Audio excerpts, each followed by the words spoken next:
Assalamualaikum warahmatullahi wabarakatuh. Gimana kabarnya? Baik, untuk materi praktikum akuntansi perusahaan dagang di pertemuan kedua kita akan bahas yaitu dengan KD 3.19 menganalisis akun-akun untuk penyusunan jurnal penutup dan neraca saldo setelah penutupan untuk perusahaan dagang. 4.19 menyusun jurnal penutup dan neraca saldo setelah penutupan untuk perusahaan dagang. Setelah mempelajari materi ini nanti kalian akan mampu menelaah jurnal penutup, mampu membuat jurnal penutup. Nah, apa itu jurnal penutup? Yaitu merupakan bagian dari siklus akuntansi yang umumnya dibuat pada akhir periode untuk menutup atau menolkan saldo perkiraan nominal temporer. Jadi nanti setelah kita melakukan jurnal penutup ini, saldo nominal atau akun nominal itu pendapatan dan beban itu saldonya akan menjadi 0 setelah kita buat jurnal penutup. Selanjutnya, fungsi dan tujuan dalam pembuatan jurnal penutup. Yang pertama, untuk memisahkan transaksi akun pendapatan dan beban supaya tidak tercampur aduk dengan jumlah nominal dari pendapatan dan beban pada tahun selanjutnya. Yang kedua, mempermudah pada saat pemeriksaan. Ketiga, menyajikan neraca awal periode selanjutnya setelah dilakukan penutupan buku. Keempat, menutup saldo pada semua perkiraan sementara. Saldo perkiraan tersebut menjadi 0. Jadi, perkiraan sementara ini yaitu akun nominal. Akun nominal itu antara lain pendapatan dan beban. Yang kelima, fungsinya untuk menyajikan informasi keuangan yang real setelah perusahaan melakukan penutupan buku. Dan yang keenam, menunjukkan jumlah yang sesuai dengan keadaan pada akhir periode sehingga saldo rekening modal akan sama dengan total modal akhir yang dilaporkan di neraca. Perkiraan yang perlu ditutup yaitu perkiraan nominal. Ada pendapatan, beban-beban, saldo laba atau saldo rugi. Yang terakhir, saldo pref untuk perusahaan perseorangan atau saldo dividen untuk perusahaan terbatas atau PT. Cara menutup masing-masing perkiraan. Yang pertama, untuk menutup pendapatan. Jadi kalau di jurnal itu pendapatan normalnya dikredit, untuk membuat penutup ini kita balik. Kalau yang normalnya dikredit, ketika kita membuat jurnal penutup, kita tulis di sebelah debit. Contoh ini, untuk menutup pendapatan, penjualan, retur pembelian, potongan pembelian, kita tulis di debit dengan mengkredit ikhtisar laba rugi. Selanjutnya, untuk menutup beban-beban. Beban itu biasanya normalnya di debit. Ketika kita tutup, maka kita tulis di sebelah kredit dengan mendebet akun ikhtisar laba rugi. Nah, yang ketiga, menutup saldo laba. Jika itu adalah perusahaan perseorangan, jika mereka laba, maka jurnalnya ikhtisar laba rugi pada modal. Tetapi jika rugi, tinggal dibalik, modalnya di debit, ikhtisar labanya di kredit. Ini untuk perusahaan perseorangan. Selanjutnya, jika perusahaannya itu merupakan perusahaan perseorangan terbatas, maka jurnal penutupnya ikhtisar laba rugi pada saldo laba. Ini jika PT. Jika rugi tinggal dibalik, saldo labanya di debit, ikhtisar laba ruginya di kredit. Jadi ada perbedaan antara perusahaan perseorangan dan perusahaan dagang. Untuk selanjutnya, menutup saldo pref dan dividen. Kalau perusahaan perseorangan itu jurnal penutupnya modal pada pref. Untuk perusahaan perseroan terbatas yaitu saldo laba pada dividen. Contoh jurnal penutup, ya ini ada jurnal penutup. Jadi pendapatan yang normalnya dikredit kita tulis di debit dengan dipasangkan ikhtisar laba rugi. Ini untuk menutup beban-beban. yaitu beban-beban kita tulis di kredit semua, dipasangkan dengan ikhtisar laba rugi, kita tulis di sebelah debit. Yang ketiga, menutup saldo laba bersih. Kalau yang di kredit modal ini berarti contoh dari perusahaan perseorangan. Yang terakhir adalah menutup saldo private. Kenapa jurnal penutup perlu diposting ke buku besar? Yaitu pada akhir periode akuntansi, suatu entitas atau perusahaan perlu melakukan posting jurnal penutup ke buku besar. Hal ini perlu dilakukan karena perusahaan perlu menutup akun-akun nominal pada periode tersebut. Dengan adanya proses posting jurnal penutup, maka semua buku besar akun nominal akan bersaldo 0.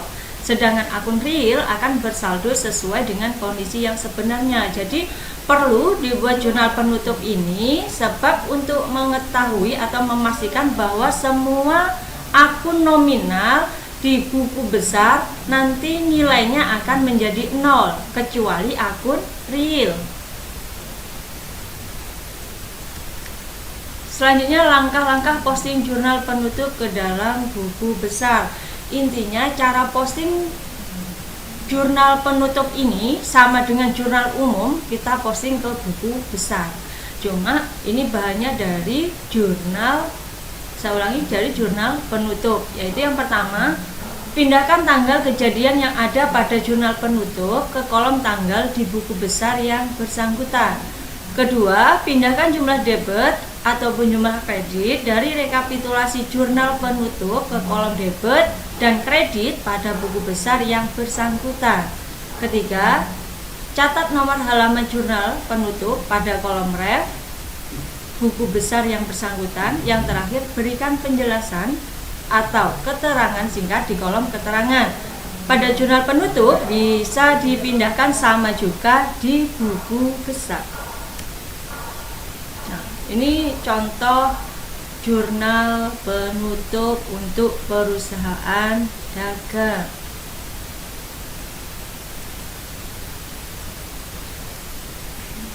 Pertama, ini jurnal penutup penjualan. Di jurnal penutup penjualan muncul di debit, maka di buku besarnya jurnal penjualan kita tulis juga di sebelah debit. Untuk modal di sini di jurnal penutup muncul dua, yang satunya di kredit 13.500.000, di debit muncul 2.500.000. Maka kita posting. Untuk akun modal Tuan Bana ini muncul dua kali, debit dan kredit. Saldonya tinggal dijumlahkan. Kredit ketemu kredit menambah, kredit ketemu debit mengurangi.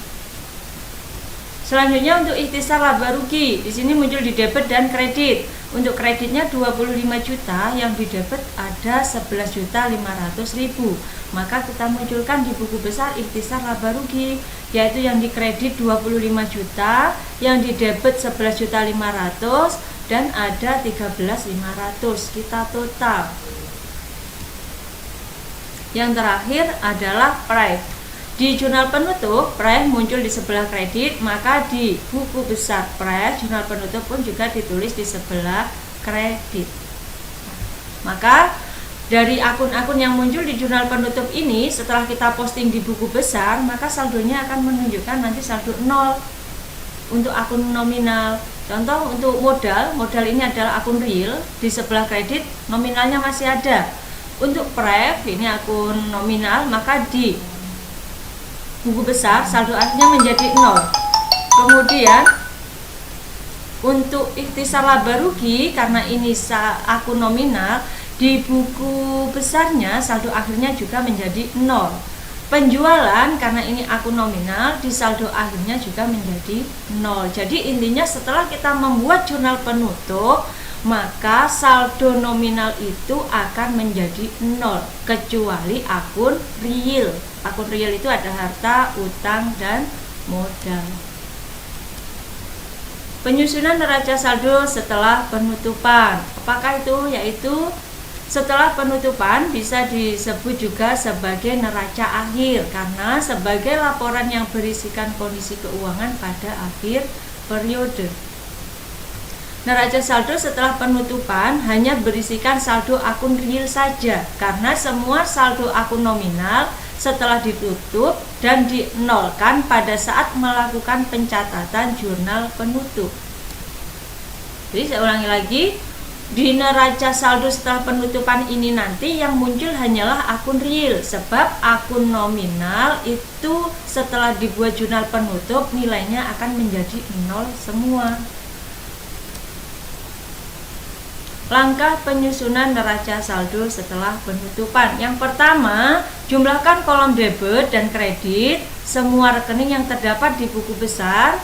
Kedua, tulis hasil penjumlahan tersebut pada kolom yang bersangkutan. Untuk rekening yang hanya berisi satu baris maka tidak perlu dilakukan penjumlahan, karena jumlah kolom debit atau kredit sudah dapat ditentukan secara langsung.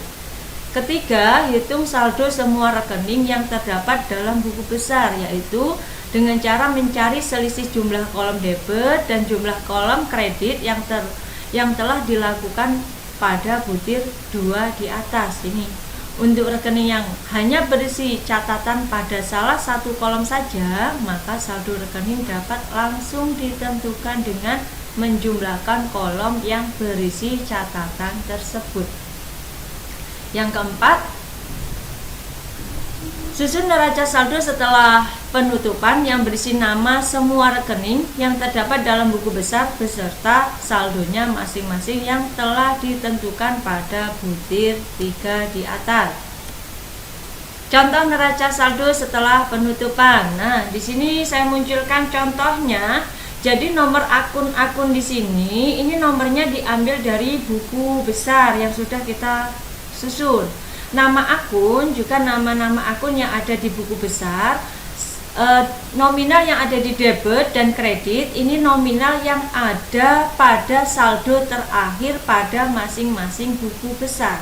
Setelah itu kita total, jumlah debit dan kredit harus balance. Kalau tidak balance maka perlu koreksi lagi, apakah jurnal kita yang salah, apakah posting kita yang salah. Jadi pada akhirnya ketika kita membuat neraca saldo setelah penutupan, di kolom total ini antara debit dan kredit itu balance. Terima kasih pertemuan kedua kali ini. Semoga bermanfaat. Jika belum paham bisa ditanyakan langsung. Saya akhiri. Assalamualaikum warahmatullahi wabarakatuh.